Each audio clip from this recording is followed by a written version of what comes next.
Historiquement Vôtre continue et dans cette dernière demi-heure, on remonte aux origines de ce qui fait notre quotidien avec vous, David Castello-Lopez. Notre quotidien, en tout cas nous, journalistes, c'est Wikipédia. Dans un premier temps, on regarde toujours, toujours un petit coup d'œil à Wikipédia avant d'approfondir.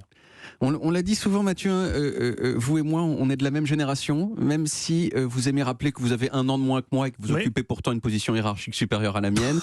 Ce qui est vrai, certes, mais j'ai envie de répondre, c'est vrai pour Europe 1. Car devant Dieu, Mathieu, dans cette hiérarchie du salut qui est la seule qui compte, je pense que c'est une autre histoire.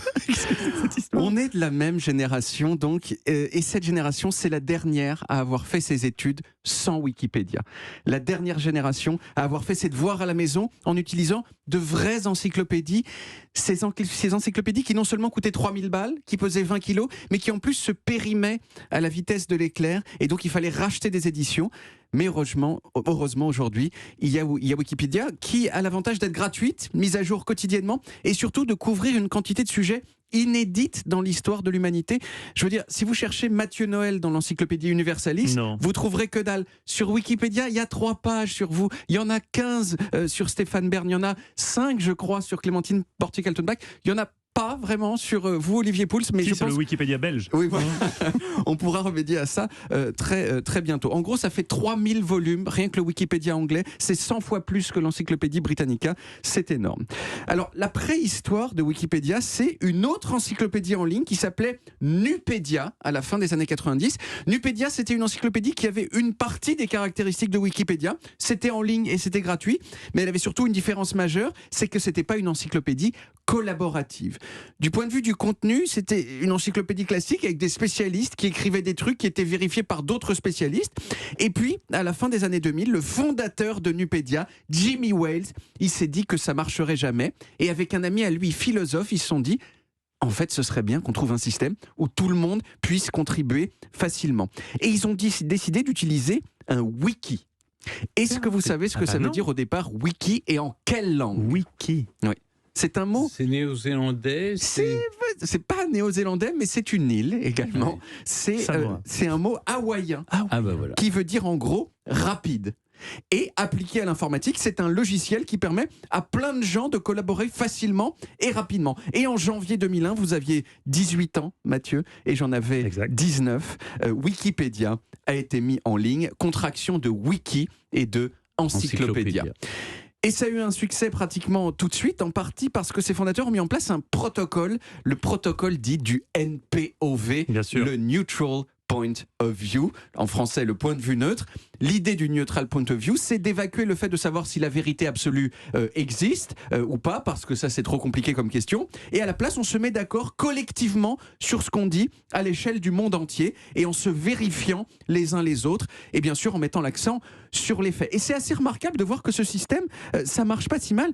Si vous regardez la page du sujet le plus controversé du monde, à savoir, c'est quoi le sujet le plus controversé ? Non. Le vaccin. En ce moment, oui, mais disons. Les extraterrestres. Le conflit israélo-palestinien. Je pense que c'est quand même le sujet le plus controversé du monde. Eh bien, franchement, c'est remarquablement équilibré. C'est équilibré. C'est-à-dire que tout le monde se bat un petit peu, mais il y a des modérateurs et dans l'ensemble, c'est équilibré. Alors, bien sûr, Wikipédia, par rapport à une encyclopédie normale, ça a ses défauts. Il y a des petits malins, parfois, qui écrivent des articles entiers sur des gens qui n'existent pas. Et ces articles, ils peuvent rester en ligne très très longtemps. Pendant 14 ans et 10 mois, par exemple, entre 2006 et 2021, il y a eu un article sur Wikipédia qui racontait la vie d'un cheikh égyptien, connu pour ses positions anti-américaines et grand défenseur du djihad en Occident. Ce cheikh, il s'appelait Abou Ali Yurbouti, plus connu sous le nom de Cheikh Yurbouti. Autant vous dire que le cheikh Yurbouti n'a jamais existé. Puisque j'aurais pu vous le dire. Mais c'était bien fait, c'est-à-dire que c'était un cheikh, mais c'était pas au même endroit, donc il n'y avait pas marqué Cheikh Yurbouti machin. Et voilà, parce que Cheikh Yurbouti, bien sûr, c'est un jeu de mots qui veut dire secoue tes fesses en anglais. Et puis malheureusement, Wikipédia est utilisé aussi pour copier-coller par plein de collégiens auxquels on peut pardonner quand même parce qu'ils sont jeunes. Mais c'est aussi utilisé en copier-coller par plein de journalistes. En mars et d'écrivains. Voilà. Oh non, pas des écrivains, Stéphane. En mars 2009, par exemple, il y a un petit malin qui s'est amusé à écrire sur la page d'un musicien d'Hollywood qui venait de mourir une citation complètement inventée, mais dont il savait qu'elle plairait à tous les journalistes pressés d'écrire leur nécrologie. Résultat, la situation, elle a été imprimée dans la nécrologie de ce monsieur dans tous les journaux du monde. Et là-dessus, Jimmy Wales, il dit quelque chose, le fondateur de Wikipédia, il dit quelque chose de très juste. Il dit Wikipédia, c'est parfait comme point de départ pour commencer ses recherches pour tout le monde, mais finir ses recherches avec Wikipédia, c'est inadmissible si vous avez plus de 13 ans. Voilà. Alors, je voudrais finir par un petit cadeau que je fais à toute l'équipe de Historiquement Vôtre et aussi aux auditeurs. Je vous invite à prendre votre smartphone et à taper dans Google Historiquement Vôtre Wiki. Je vous propose de le faire maintenant. Aussi, vous pouvez le faire chez vous aussi. Historiquement Vôtre Wiki. Voilà. Et qu'est-ce que vous allez trouver ? Vous allez trouver la page Wikipédia.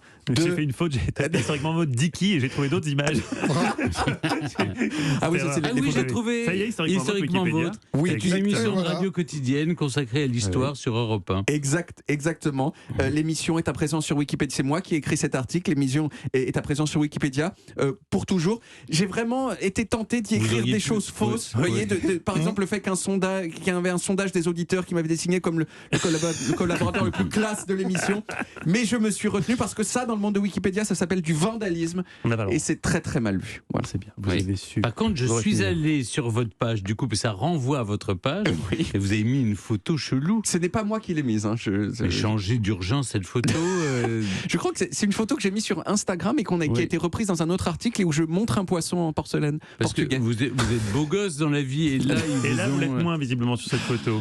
J'ai un visage très mobile et ça me nuit parfois. Bah oui, là, mais je la sortirai cette excuse. Oui, mais j'ai un visage très mobile, donc je ne suis pas photogénique. Non, ça n'a rien à voir. Ça n'a rien à voir. Merci beaucoup. J'ai une amie dont les beaux enfants, on parlait de Blanche-Neige tout à l'heure, c'est une sorte de... on fait sa fiche Wikipédia. Donc cette jeune femme a épousé leur père, qui a fini par mourir. Elle dit, ils se marièrent et eurent beaucoup de chiens. Elle a écrit ça, c'est horrible. Il y a des choses il y a des gens qui se vengent sur Wikipédia. Mais oui. C'est une bonne idée. Très belle idée. Auditeur, on vous la lance. Merci beaucoup, David.